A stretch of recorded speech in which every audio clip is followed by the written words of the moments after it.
The hazel is a small tree of the understory of woods, and perhaps it's barely even considered to be a tree by many.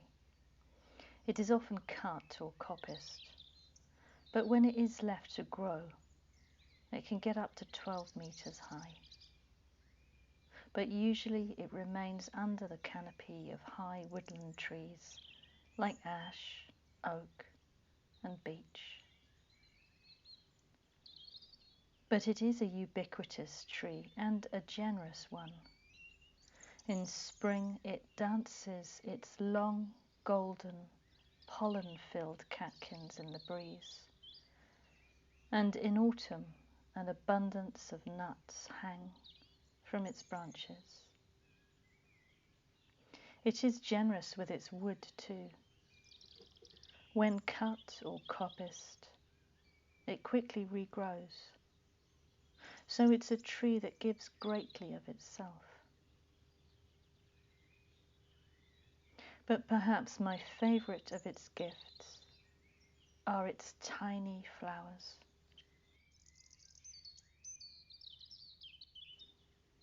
Like some miniature red explosion, you can find them flaring from the tips of its buds in January or even December.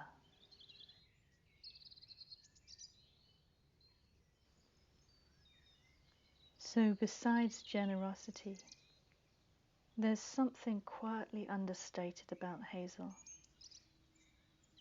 Apart from its catkins, it's not a showy plant. At the moment, a few of last year's leaves hang like dried, knuckled fists from the bare twigs, and are spread in a thick layer on the ground below.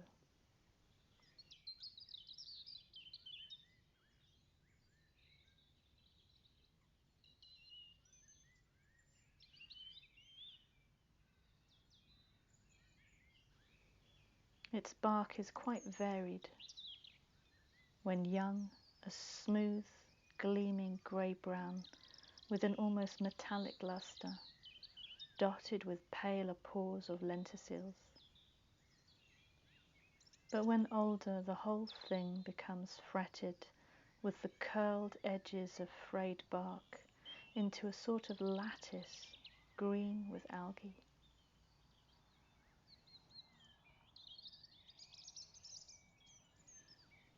To meditate under hazel, you perhaps have to duck down a little. Find your way in under those low branches to a place at its base. Perhaps from there you can feel into its understated, humble generosity of spirit, and maybe cultivate within yourself a capacity to give much to the world, but with little fuss.